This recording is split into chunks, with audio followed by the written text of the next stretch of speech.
Our boy Markwayne Mullin, Mr. MAGA guy from Oklahoma, he came with some fury this Sunday morning. And at first it had Jake looking like this.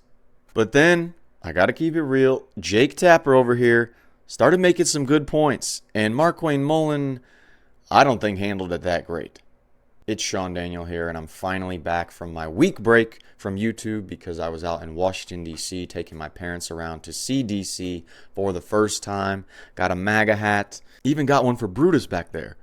If you enjoy the video and enjoy me keeping it real, even when a MAGA guy doesn't do so great, consider subscribing. Let's go.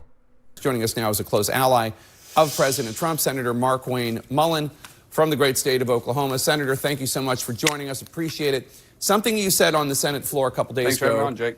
Something you said on the Senate floor a couple days ago gained a lot of attention. You were arguing against a push by Democrats who were calling to release the Epstein files in full. Let's play what you said. I'm sure this would be handled just like any other thing that they've tried to go after, like the baseless impeachments or the unbelievable amount of charges they've tried to file against the president. I'm sure this would be handled the exact same way.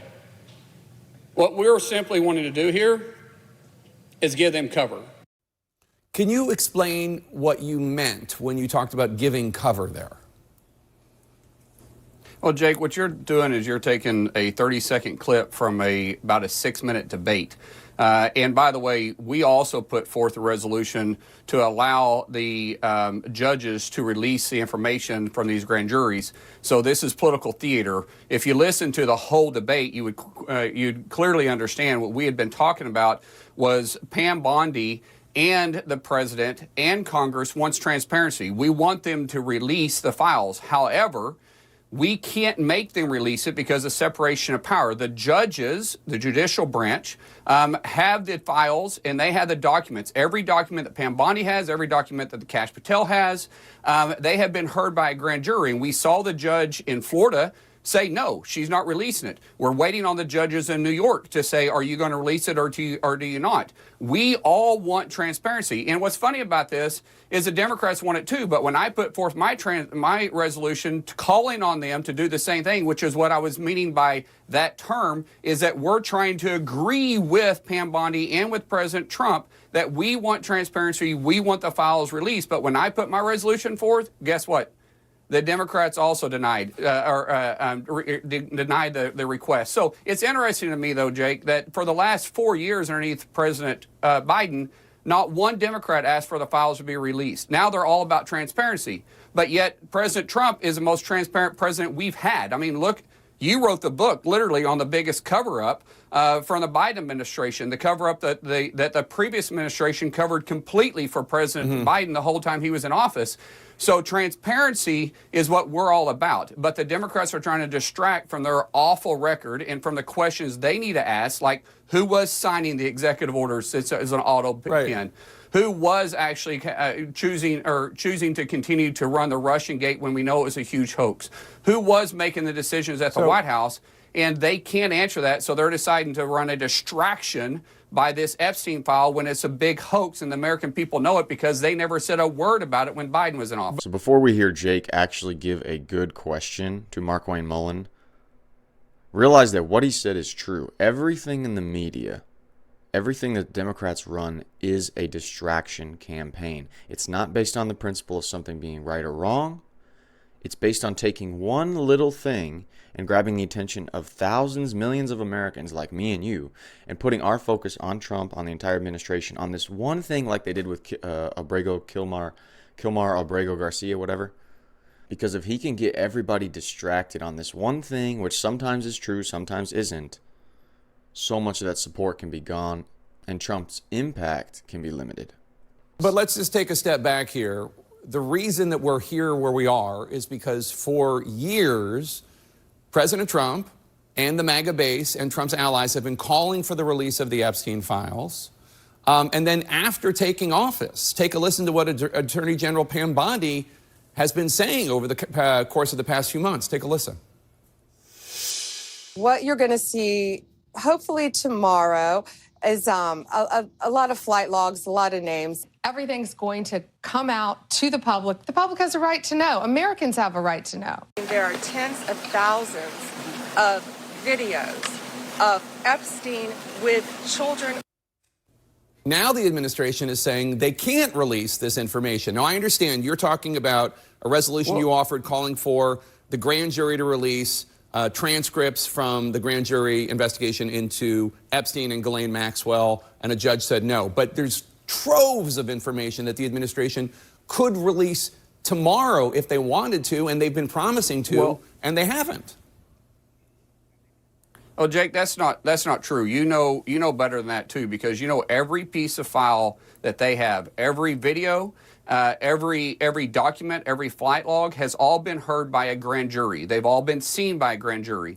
And we want the judges to release it. Pam Bondi has called on the judges to release it. Trump has called on them to release it. And the Congress has called on them to release it. But we can't, because there is a true co-equal branches of government, so we can't force a judicial branch to do anything. All we can do is ask them to do it. We assume I'm not talking about that the judges would release it. I'm not talking about the grand released jury it. stuff. There isn't, Jake, there isn't one piece of document that Kash Patel at the FBI or Pam Bondi in her office has that a grand jury hasn't seen. So everything that they have she was would talking have about to be releasing this released information by the judges. She was talking about releasing this information. She could release it tomorrow. She doesn't. She was, but she can't. No, she can't release it until the judges release it. Because if it's been heard by a grand jury, and Jake, you know this, if it's been heard by a grand jury, regardless if Pam Bondi has it or the FBI has it, the judge that overseen the case that the grand jury listened to and saw the documentation and the evidence has to be released by the judge. And you know that. I don't think that that's correct. I think that the FBI and the Southern District of New York and the Southern District of Florida, and just because something has been shown before a grand jury, that doesn't mean it is only going to be, it can only be released to the public by a judge. If the FBI has it, they can release it. Then why did the judge refuse to release the records in Florida? Because once it's been heard in a case, it is a sealed case. It is sealed by the grand jury. And you have been through this. I don't know why we're even debating this, because if it is considered evidence in a case, then it is sealed. The information that has been released. Bring a separate judge on and ask them the same question. Grand jury hearings and transcripts, the judge has control over. Absolutely. That doesn't mean that everything that went into the grand jury is therefore locked from the public. It does not work that way, and that's why Attorney General Bondi was saying for months. Well, then tell me why for months she was saying that she's going to release the information tomorrow. We made the assumption that the judges would release the order and allow the evidence that they had, that it could be heard. But it's all been sealed. And so if it's been a sealed case, we can't release it until the judges allow us to release it. And you would think common sense would play. That's why they asked for transparency. We want transparency. We want the judges to have transparency in this too. But remember, there was a plea deal that was struck in 2009, way before I was in office, way before Trump was even considering to be in office, way before Pam Bondi was in office, way before Kash Patel was director. 2009, there was a sweetheart plea deal that was made underneath the Obama administration with Epstein. That's not and that sweetheart has not been exposed. No, it was 2000. Oh, it's not? Well, when was the case heard? It was 2008. It was the U.S. attorney at the time was a guy named Alex Acosta. He was a Bush appointee. He went on to become President Trump's Secretary of Labor. It all took place in 2008. Who was in office at the time? 2008, George W. Bush. Who was in office at the time? George W. Bush. No, 2009 is when the case came out, and it was and Obama was in office at the time. It's not true. Jake just cooked him. Why? Because Pam Bondi made all these promises to everybody on Fox News. She did her whole media tour, sharing these big promises, possibly to build our excitement around the Trump administration, maybe to build more morale. But she made all these promises about all these things being released. Why would she do that? Because she couldn't do it? Because a grand jury sealed it? That doesn't make sense. What Jake is saying makes more sense to me.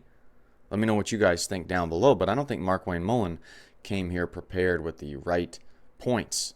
Because this whole Epstein thing that's going on, it seems to be a losing issue for the Trump administration. Like, we're hearing this, and then we're saying this. We've been told this, and then now we're being told this. And the grand jury argument does not make any sense, or else Pam Bondi and the rest of those people wouldn't be making such big promises about everything being released, correct? And remember, just because it's a CNN host who we usually don't agree with, we usually don't trust, sometimes they can make logical points. But let me ask you a question. Deputy Attorney General Todd Blanche met this week with Epstein's accomplice, Ghislaine Maxwell, who is serving 20 years in prison for sex trafficking. After the meeting, Maxwell's attorney indicated to reporters that he hopes President Trump will give her a pardon. What do you think of that idea? Will it be a mistake for President Trump to pardon Maxwell? And do you think that she's credible? I don't know enough about Maxwell or the conversation to even weigh in on that. But I'll go back to what you're saying about it wasn't true. The case was sealed in 2009. That's absolutely true. It was heard in 2008. It was sealed in 2009. The point is that the sweetheart deal, which was completed in 2008, was under the Bush administration, U.S. Attorney Alex Acosta. That's why Alex Acosta resigned in the first Bush administration, because the Miami Herald had written this story in 2018 about how Epstein got away with so much. And then in 2019, the U.S. attorney under President Trump, Jeff Berman in the Southern District of New York, then brought charges against him. So, I mean, there is stuff to say that you could point to that say, like, President Trump did this or President Trump did that. And remember, in 2019, President Trump and his administration called for it to be unsealed at that time, too. It went silent, and not a word was said during the Biden administration. Not a word. Nothing was said during the Biden administration. People can look it up. The sweetheart deal was 2008 during the George W. Bush administration. But I always appreciate your coming on the show. Senator Mullen, thanks for joining us. Yeah. And just so you guys know, that deal, that sweetheart deal about the Epstein case with Alex Acosta, it did happen in 2008. So what started off as a good interview from Markwayne Mullin, in the beginning pointing out the truth about how CNN and the Democrats try to distract when there's one little instance, whether it's good or bad, truthful or not truthful, they try to distract from everything else Trump is doing. That's a logical and true point. But what he was saying in his arguments coming out, and a lot of the words we've been hearing from the Trump administration about this whole Epstein thing, has really not made sense. It's like we're hearing this, and then we hear this.